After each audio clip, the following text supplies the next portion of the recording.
Alam mo, Susan, masasarap ang tinapay natin mga Pinoy. Bumibili ka ba sa mga panaderya? At ano naman ang favorite mong tinapay?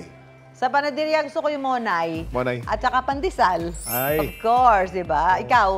Ako ano, pan de coco, at saka yung kalihim mo, yung pandereta. Ah, yung may pula. May pula. Oo nga. Masarap Aba, pa ito rin Kuya yan. Kim, isama mo na agad sa listahan. Yung, ito yung same, ay kasama na Aba, nga. syempre.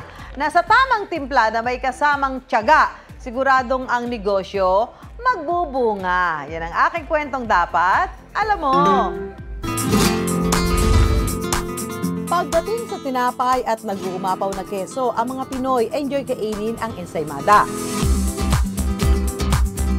Kaya ang bakery owner na si Ruel, sinisiguradong buong Pilipinas makatitikim ng kanyang paninda. Mula Luzon hanggang Mindanao, damaraw ang sarap ng ensaymada.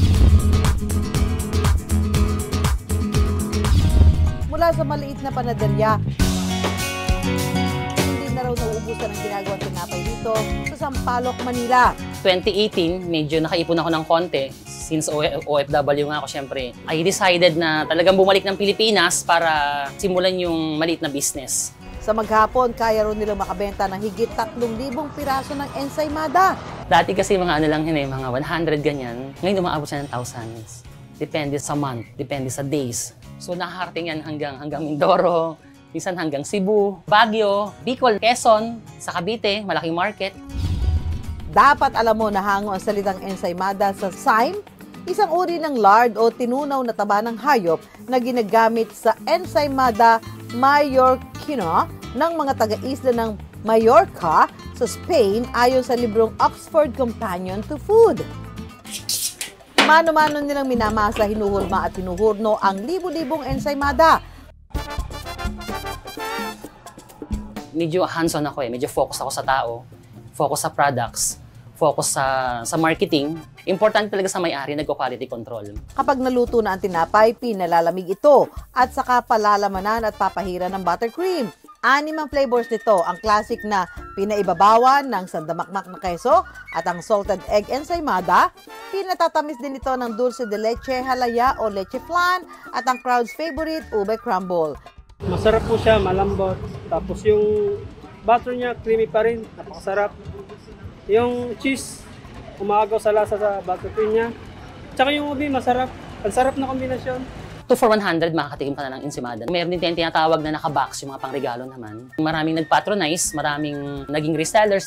Pero dahil sa init ng panahon, doble ingat nila itong ibinibiyahe. Ginagawa namin dyan, binibiyahe namin sa gabi yan. Kasi pag biniyahe mo ng araw yan, matutunaw ang buttercream na yan. Bukod sa ensaymada, araw-araw rin silang nagluluto at nagbebenta ng egg pie, leche flan, iba't ibang klase ng tinapay at kakanin. Mayroon din donuts na may samot-saring flavors. Mas madali itong maibenta sa malalayong lugar. Umuwi ako ng Pilipinas para gusto ko talagang tumulong din sa kapwa ko Pilipino. Ang gusto ko talaga kasi pag kumita ako, kikita rin sila. Hindi yung kita ako, lugi sila. Ayoko ng ganon. Ang simpleng ensaymada kayang maging bonggang negosyo. Basta sa samahan ng tiyaga, talaga namang malayo ang mararating.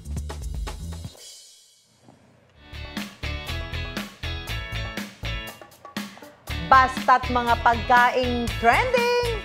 O food trip na subok na ng panlasang Pinoy na dapat, alam mo, patikim naman ng ensaymada! Ensaymada pala, akala ko egg pie. Yan. Hindi isa egg pie, pero itong ensaymada tikman natin. Yan. Bakit sabi ensaymada?